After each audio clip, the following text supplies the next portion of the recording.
আসসালামু আলাইকুম রহমতুল্লাহি ওবরাকাতু। সম্মানিত দেশবাসী ও সারা পৃথিবীতে আমার যত ভক্তবৃন্দ ভাই বোনেরা আছেন, সবাইকে জানাই আন্তরিক মোবারকবাদ। আসলে আজকে আমি যে দু চারটা কথা বলবো, কথা বলার আগে আমি স্পষ্টভাবে কোরআনের একটা আয়াত তেলাওয়াত করব। আয়াতটার অর্থ সহকারে আপনাদেরকে বুঝিয়ে দেবেন ইনশাআল্লাহ। আয়াতটা হলো, ইয়া আইয়ুহাল্লাযীনা আমানুত্তাকুল্লাহা ওয়াবতাগু ইলাইহিল ওয়াসিলা। আপনি আল্লাহকে পেতে হলে একটা উছিলা লাগবে। বর্তমান যুগে আমরা যে নামাজ পড়ি, আমরা যে ইবাদত করি, আমাদের ইবাদত আল্লাহ পাক রব্বুল আলামিন কবুল করে না করে সেটা আল্লাহই ভালো জানে। যেহেতু আমাদের ঘরে ঘরে সুদ, ঘরে ঘরে কিস্তি, এবং আমরা সুদ খাইন্যার ঘরে দাওয়াত খাই, সুদ খাইন্যার সাথে চলাফেরা করি, তাই আল্লাহ পাক রব্বুল আলামিন কোরআনে বলেছে, তুমি আল্লাহকে পেতে হলে, বেহেশতে যাইতে হলে উছিলা লাগবে। উছিলাটা হলো, যেমন আপনি ভালো একটা লোকের উপকার করছেন, ভালো একটা লোককে দান সদকা করেছেন। যেমন এখন আমাদের জাতীয় নির্বাচন আসছে, আমি ভালো একটা লোককে ভোট দিব, যেই লোককে ভোট দিলে আল্লাহর জমিনে আল্লাহর দিন কায়েম হবে, যেই লোককে ভোট দিলে বাংলাদেশে প্রত্যেকটি ঘরে ঘরে দ্বীন ইসলাম এবং নামাজ কায়েম হবে, মসজিদে মসজিদে নামাজ কায়েম হবে। আমি আমার আলোচনাতেও আগেই কথাটা বলেছি, কাল কিয়ামতের ময়দানে আপনি আল্লাহর কাছে বলতে পারবেন, আল্লাহ আমি কিছুই করতে পারি নাই, আলেমদের থেকে শুনছি যে আমি ভালো একটা লোকের সাথে চললে, ভালো একটা লোককে ভোট দিলে, ওই লোকের দ্বারা ওই লোক যদি ক্ষমতা যায়, তাহলে সে নামাজের কথা বলবে, দ্বীনের কথা বলবে এবং ভালো ভালো কথা বলবে। আমি আপনার কোরআনের ভয়ে, কবরের ভয়ে ওই লোকটাকে ভোট দিয়েছি, বা ওই লোকটার সাথে ভালো ভালো কথা বলেছি, চলছি। আজকাল দেখা যায় বাবা, আমরা যেই কাজ করি, নামাজ পড়ি, আল্লাহকে ডাকি, কিন্তু আমাদের ভিতরে থাকে অহংকার, রিয়া। আপনি যত কিছু করেন না কেন, যদি আপনার ভিতরে অহংকার থাকে, তাহলে আর আপনি সত্যিকার মুসলমান হইতে পারবেন না। যেমন আমি একজন মোল্লা মানুষ, কিছুদিন আগে আমি একটা মাহফিলে গিয়েছিলাম। মানুষ কিভাবে ঠকায়, একজন আরেকজনকে কিভাবে নষ্ট করে দেয়, কিভাবে আমল নষ্ট হয়, সেই কথাটা বলতেছি। আমি মোল্লা মানুষ, ওয়াজ করতে গিয়েছি, আপনার আমাকে হাদিয়া দিয়েছেন, আমি পকেটে নিয়ে নিয়েছি, আমি টাকাটা দেখি নাই। আমার দেশে আসলাম, এক লোক আমার থেকে টাকা পাবে, আমি তার টাকাটা দিলাম। দেওয়ার পরে 3 দিন পরে সে আমাকে এসে বলল, হুজুর আপনি টাকা দিয়েছেন, আলেম মানুষ, সম্মানিত লোক, আপনাকে তো আমার বলার কিছু নাই, কারণ আপনি ওই সিস্টেম লোক না, আপনার নোটগুলি জাল। আমি জিব্বাত কামড় খেলাম, নাউজুবিল্লাহ। আলেমদের সাথে পর্যন্ত আপনারা প্রতারণা করেন। আপনি আমাকে দাওয়াত দিয়েছেন, আমি গেছি, সেখানে আমাকে জাল নোট ঢুকাই দেন, তাহলে আপনি কি ইবাদত করবেন? আপনি কিসের মুসলমান? আমি আজকাল মুসলমান দাবি করি, আমি মুসলমানিত্ব আমার কাছে নাই। একজন মুসলমান হইতে হলে তার সর্বপ্রথম আকীদা ঠিক থাকতে হবে। আমি কবরের ভয় আমার ভিতরে থাকতে হবে। আমি চলতে ফিরতে সারাক্ষণ আমার মুখে থাকতে হবে আল্লাহর জিকির, আল্লাহর ভয়। এখন দেখা যায় আমি ঘর থেকে বের হয়ে আমি কেমনে কার ক্ষতি করব, কেমনে কার টাকা পয়সা নষ্ট করব, কেমনে কাকে আমি আমার আয়ত্ত আনব। যেমন আমাদের দেশে কিছু বড় বড় নেতা আছে, এরা নামাজ পড়ে না, সমাজের ভয়ে এরা শুক্রবারে একবার নামাজ পড়ে। কারণ আমি একজন নেতা মানুষ, যদি এখন আমি মসজিদ না যাই, নামাজ না পড়ি, সমাজ খারাপ বলবে, এই নামাজ কোনো কাজেই আসবে না, এই নামাজ আল্লাহর কাছে কবুল হবে না। তুমি নামাজ পড়তে হবে আল্লাহর ভয়ে। 5 ওয়াক্ত, এক ঘরে 10 জন লোক, 9 জনের নামাজ পড়ে, একজনের নামাজ পড়ে না, একজনের কারণে 9 জনের নামাজটা হবে না। অতএব আপনি আমি, এই পৃথিবীর বুকে আল্লাহ শক্তি দিয়েছে। আজকাল দেখা যায় আপনি বহুত শক্তি খাটান, বহুত বল খাটান। বর্তমান যুগে মোবাইল বের হয়ে মানুষ আরো বেশি নষ্ট হয়ে গেছে। মোবাইলে প্রত্যেকটি কথা মিথ্যা কথা। আপনি থাকেন ঢাকা, বলেন আমি আছি কুমিল্লা, থাকেন নোয়াখালী, বলেন আমি আছি দিনাজপুর। আল্লাহ পাক রব্বুল আলামিন যেন আমাদেরকে সত্য পথে চলতে পারি, সৎ ভালো মানুষের সাথে চলতে পারি। আল উলামাউ ওয়ারাসাতুল আম্বিয়া, আলেমরা হইল নবীদের ওয়ারিস। আলেমদের সাথে বেশি বেশি চলাফেরা করবেন, অলিয়া উলিয়ার দরবারে বেশি বেশি যাবেন। আমাদের মাঝে আবার কিছু লোক আছে, যেমন আমি আহলে সুন্নাত ওয়াল জামাতের একজন লোক, আমি মাজারে যাই, হযরত শাহজালাল, শাহ ফারান, হযরত শাহ মিরান, এই সমস্ত দরবারে যাই। গেলে মানুষ আমাকে বা সুন্নি জামাতের লোকদেরকে ভণ্ড বলে।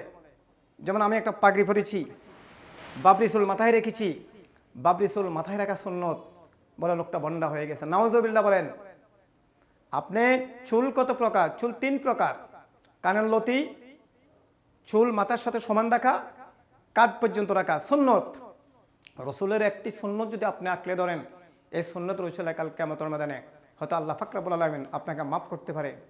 কিন্তু আজকে আমরা সেই সুন্নত আমাদের কাছে নাই। নবীজির দাড়ি নাই, মাথায় টুপি নাই। আমি হেঁটে হেঁটে সুদ খাই, ঘুষ খাই, খারাপ ফ্যাশনের সাথে জড়িত, হেঁটে হেঁটে আলেমদের বদনামি করি। আরে বেটা, একজন আলেম, তার কাছে কিছু নেই, তার কাছে রাসূলের ড্রেসটা আছে। সে একবার হলো ডেলি আবাদত করে। যেই লোকগুলি মসজিদ থেকে বের হয়ে আলেমদের বদনামি করে, ওরা কিন্তু পাক্কা ইমানদার নয়, পাক্কা নামাজি নয়। আমি অনেক লক্ষ্য করেছি, চা দোকানে বসে বিভিন্ন জায়গায় বসে বসে আলেমদের বদনামি করে, ওরা মসজিদের কাছে হয়ে যায় না।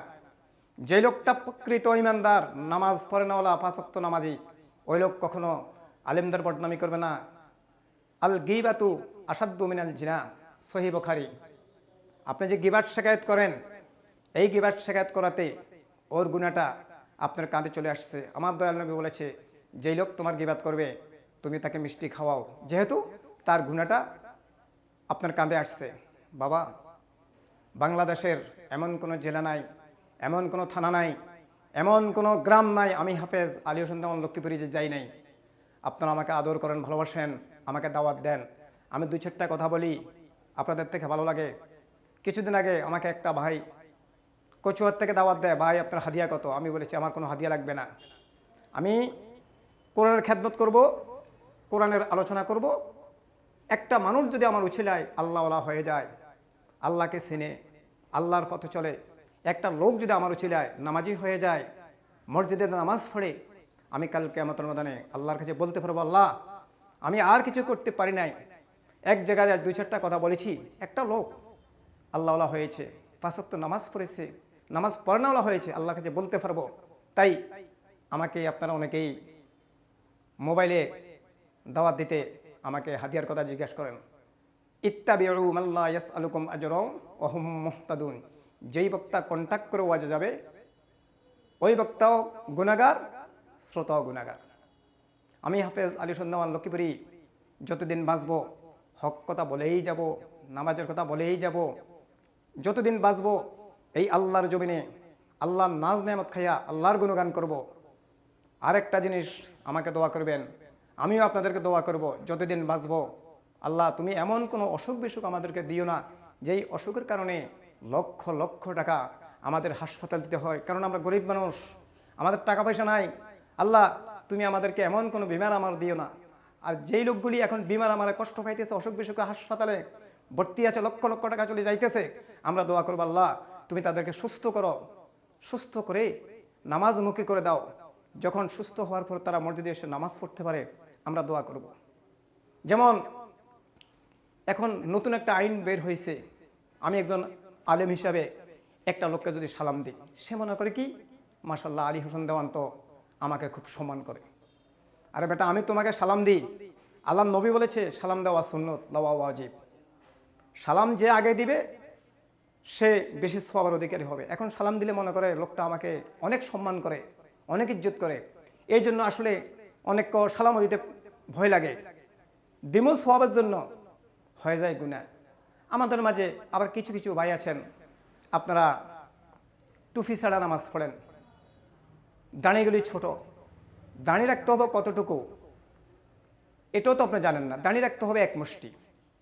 এবং আপনি যখন মসজিদে যাইবেন 2 রাকাত নফল নামাজ পড়েন, 2 রাকাত নফল নামাজ পড়ে এবার আপনি বাকি নামাজগুলি পড়েন, নামাজ পড়ে আল্লাহর কাছে কাঁদেন, হে আল্লাহ আমি গুনাহগার, তুমি আমাকে ক্ষমা করে দাও। এই পৃথিবীর বুকে একমাত্র আল্লাহর কাছে চাইবেন, আল্লাহ ছাড়া আপনার কোনো গতি নাই। আপনি কোনো পীর সাহেব, মা বাবা, কোনো অলিয়া উলিয়া কাহারও কিছু চাওয়া যাবে না, একমাত্র আপনাকে আল্লাহই দিবে। আমি যে দু চারটা কথা বলেছি, যদি আমার কোনো ভুল হয় ক্ষমা চোখে দেখবেন। এবং সামনে আসতেছে কিছুদিন পর আমাদের রমজান, সকল ভাইকে আমি আজকে বলে যাব রোজা রাখবেন। রোজাটা হইল বড় ইবাদত। আপনি নামাজ পড়েন না, অনেকে দেখে। রোজা এমন একটা জিনিস, আপনি রোজা রেখেছেন আল্লাহর ভয়ে, আপনি ইচ্ছা করলে ঘর আটকাইয়া পানি খাইতে পারেন, ভাত খাইতে পারেন, কিন্তু না, আপনি আল্লাহর ভয়ে খান না।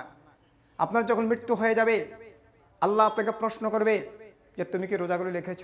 যদি সত্যিকার রোজাদার আপনি হয়ে থাকেন, আপনার মুখের দুর্গন্ধটা সুঘ্রাণ, আপনার সত্যিকার রোজাদার হলে আপনি এনি টাইম বেহেশতে চলে যাবেন। তো সামনে যে রোজা আসতেছে, আমরা সমস্ত ভাইয়ে রোজাগুলি রাখবো।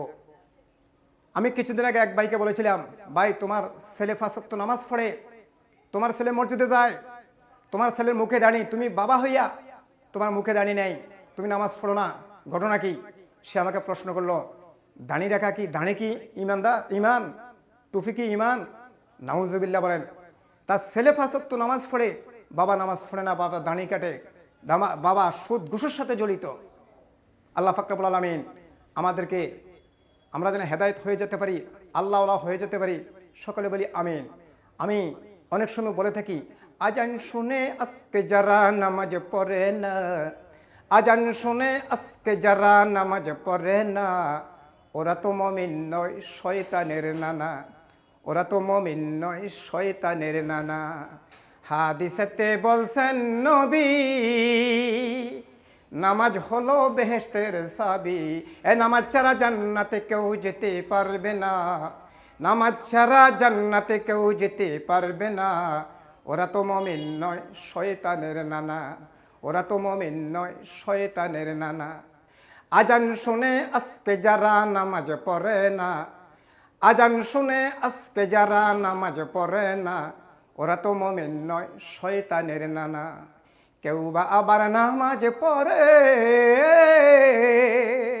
সপ্তাহেরই শুক্রবারে, কেউ বা আবার নামাজ পড়ে সপ্তাহেরই শুক্রবারে। এ মানুষ দেখানোর জন্য তারা মসজিদেতে যায়, মানুষ দেখানোর জন্য তারা মসজিদেতে যায়, ওরা তো মুমিন নয় শয়তানের নানা। কেন বললাম বাবা? কিছুদিন আগে আমার একটা মাহফিল ছিল রংপুরে, আমি এই সঙ্গীতটা পরিবেশন করেছিলাম, আজান শুনে আজকে যারা নামাজ পড়ে না, ওরা তো মুমিন নয় শয়তানের নানা। মাহফিল সভাপতি আমাকে এসে চার্জ করলো যে আমি ওদেরকে শয়তানের নানা বলেছি। বাবা, যেই লোকগুলি নামাজ পড়ে না, আল্লাহর পথে হাঁটে না, ইবলিস শয়তানের পথে হাঁটে, ইবলিস শয়তানের কাজ করে, ওরেই শয়তানের নানা। আমি এটা কোনো কাউকে বলি নাই। যাই হোক, যে 2-4টা কথা বলেছি ক্ষমা চোখে দেখবেন। সামনে আবার দেখা হবে। আসসালামু আলাইকুম ওয়া রাহমাতুল্লাহি ওয়া বারাকাতুহু।